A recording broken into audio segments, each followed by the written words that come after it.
Nobody would publish it because it was so scandalous, unverifiable, and likely fiction. So finally they decided, well, what we have to do is attach this dossier, this fake dossier, to an intelligence report. So the president receives these intelligence reports, and they're given directly to the president. Very, very interesting interview. Senator Rand Paul dropping a bit of a bombshell earlier today about the former CIA Director John Brennan and the Steele dossier that figured in the Russia investigation. New York Republican Peter King serves on the Homeland Security Committee. And sir, good morning to you. Rand Paul was out with the claim late yesterday on Twitter.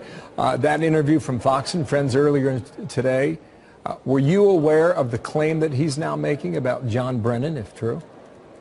I was not aware of all the particulars, and I'm not certain exactly what Brennan's role was, except that it was a bad role. I felt from the start of this, going back to October, November, and December of 2016, that Brennan was rigging this, that he was going out of his way to slant a report against the president.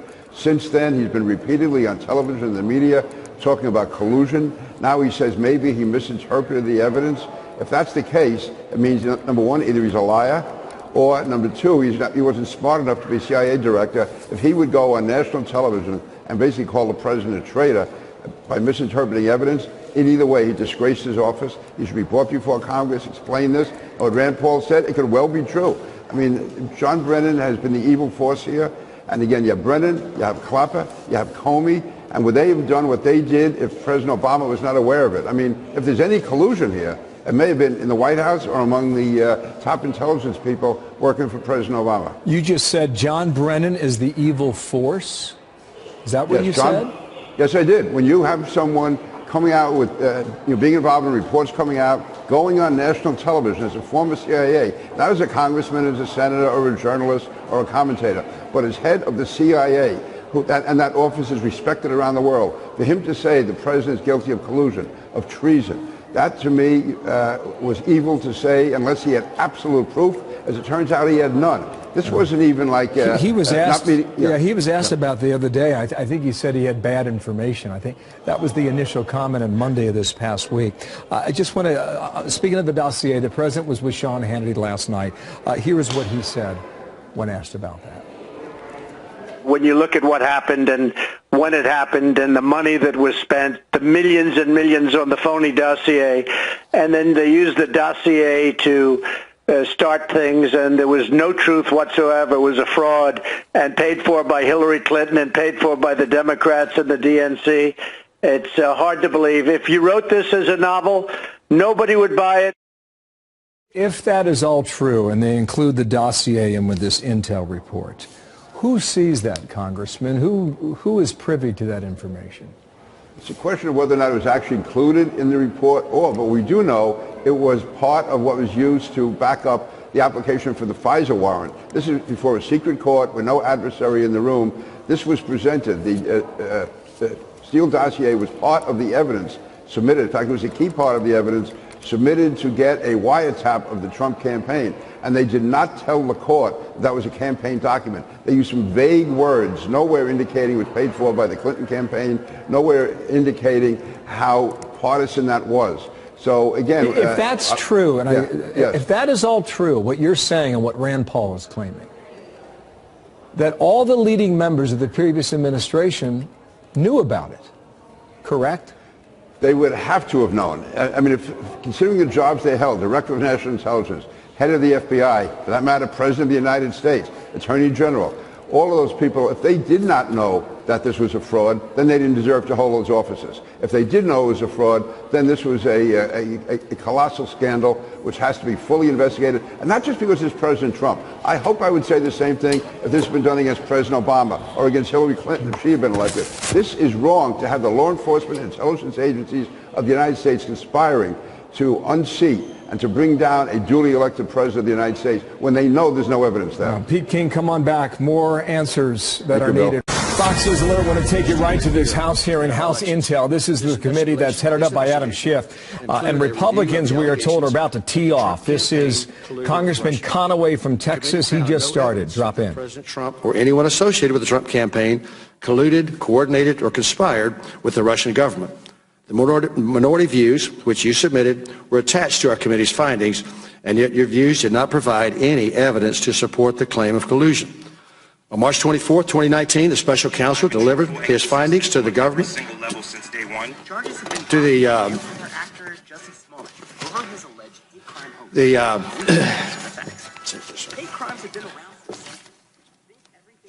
special counsel's investigation did not find that the Trump campaign or anyone associated with conspired or coordinated with Russia in its efforts to influence the 2016 presidential election. Special Counsel Mueller's findings are consistent with those of this committee, as well as the public statements of various senators on the Senate Select Committee on Intelligence. Despite these findings, you continue to proclaim to the media that there is significant evidence of collusion. You further stated you will continue to investigate the counterintelligence issues. That is the president or people around him compromised in any way by hostile foreign power? Your willingness to continue to promote a demonstrably false narrative is alarming. The findings of the special counsel conclusively refute your past and present assertions and have exposed you as having abused your position to knowingly promote false information, having damaged the integrity of this committee and undermined the faith in the United States government and its institutions. Your actions, both past and present, are incompatible with your duty as chairman of this committee, which alone in the House of Representatives has the obligation and authority to provide effective oversight of the U.S. intelligence community. As such, we have no faith in your ability to discharge your duties in a manner consistent with your constitutional responsibility and urge your immediate resignation as chairman of the committee. Mr. Chairman, this letter is signed by all 9 members of the Republican side of the House, of the committee, and I ask unanimous consent to be entered into the record of today's hearing. I yield back. Without objection, I'm going to turn to our witnesses who are the subject of the hearing today, but before I do, and as you have chosen, instead of addressing the hearing to simply attack me, consistent with the President's attacks, I do want to respond in this way. My colleagues may think it's okay that the Russians offered dirt on a Democratic candidate for president as part of what was described as the Russian government's effort to help the Trump campaign. You might think that's okay. My colleagues might think it's okay that when that was offered to the son of the president, who had a pivotal role in the campaign, that the president's son did not call the FBI. He did not adamantly refuse that foreign help.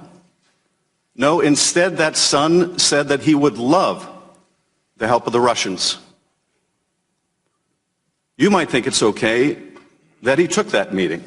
You might think it's okay that Paul Manafort, the campaign chair, someone with great experience in running campaigns, also took that meeting. You might think it's okay that the president's son-in-law also took that meeting. You might think it's okay that they concealed it from the public. You might think it's okay that their only disappointment after that meeting was that the dirt they received on Hillary Clinton wasn't better. You might think that's okay. You might think it's okay that when it was discovered a year later that they lied about that meeting and said it was about adoptions. You might think it's okay that the president is reported to have helped dictate that lie. You might think that's okay. I don't. You might think it's okay that the campaign chairman of a presidential campaign would offer information about that campaign to a Russian oligarch in exchange for money or debt forgiveness. You might think that's okay. I don't. You might think it's okay that that campaign chairman offered polling data, campaign polling data to someone linked to Russian intelligence. I don't think that's okay. You might think it's okay that the president himself called on Russia to hack his opponent's emails if they were listening. You might think it's okay that later that day, in fact, the Russians attempted to hack a server affiliated with that campaign. I don't think that's okay. You might think that it's okay that the president's son-in-law sought to establish a secret back channel of communications with the Russians through a Russian diplomatic facility. I don't think that's okay.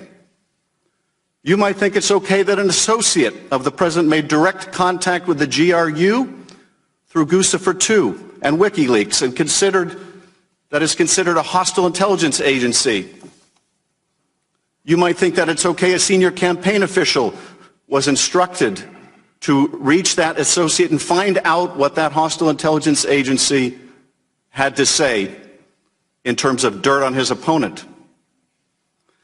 You might think it's okay that the National Security Advisor designate secretly conferred with a Russian ambassador about undermining U.S. sanctions, and you might think it's okay he lied about it to the FBI. You might say that's all okay. You might say that's just what you need to do to win. But I don't think it's okay. I think it's immoral. I think it's unethical. I think it's unpatriotic. And yes, I think it's corrupt and evidence of collusion. Now, I have always said that the question of whether this amounts to proof of conspiracy was another matter. Whether the special counsel could prove beyond a reasonable doubt the proof of that crime would be up to the special counsel, and I would accept his decision, and I do. He's a good and honorable man, and he is a good prosecutor. But I do not think that conduct, criminal or not, is okay. And the day we do think that's okay is the day we will look back and say that is the day America lost its way. And I will tell you one more thing that is apropos of the hearing today. I don't think it's okay that during a presidential campaign, Mr. Trump sought the Kremlin's help to consummate a real estate deal in Moscow that would make him a fortune. According to the special counsel, hundreds of millions of dollars. I don't think it's okay that he concealed it from the public. I don't think it's okay that he advocated a new and more favorable policy towards the Russians, even as he was seeking the Russians' help, the Kremlin's help to make money. I don't think it's okay that his attorney lied to our committee. There's a different word for that than collusion, and it's called compromise. And that is the subject of our hearing today. Mr. Ambassador, you are recognized for your opening statement. I will not yield. Mr. Ambassador, you gentlemen, yield because you just made some things about all of us that I think we all should get the opportunity to respond to. If you're going to say we think, you ought to allow us to speak of what we think. You can use your 5 minutes to speak. You attacked me in your opening statement, and I have not had an opportunity to respond at all, especially to your statements of what we think, because no one over here thinks that. No one over here. I mean, you cannot speak for us. You cannot speak for us. Ms. Turner, you're not recognized. Ambassador McFaul, you're recognized.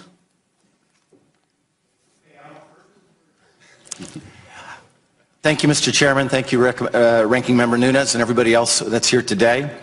I want to start with some good news. The ideological struggle This is very real. It is still very fresh. We are only 5 days removed from the findings of William Barr as to what he concluded based on a Mueller report that was released on Sunday afternoon. What the Republicans have just done in the House Intelligence Committee, all 9 Republican members have signed a letter demanding the immediate resignation of Adam Schiff, the chairman of this committee, from the committee chair position. This is something that Kellyanne Conway first talked about on Monday. Many other Republicans have joined that chorus day after day this week. The president even chiming in last night in that interview with Sean Hannity, expecting the same. He went so far as to say that Adam Schiff should resign from Congress. In turn, the Democratic committee chair from California said this is not okay, talked about the Trump Tower meeting, Russian adoption, the GRU, the Russia Intelligence Agency, Trump real estate deals, and then got back to what he calls the subject of today's meeting, and that is called compromise. When Republicans tried to interject, you saw what happened there. So we'll watch this hearing, we'll see which way it goes, but we know clearly where the Republicans are going in terms of their direction with Adam Schiff as the committee chair on Intel.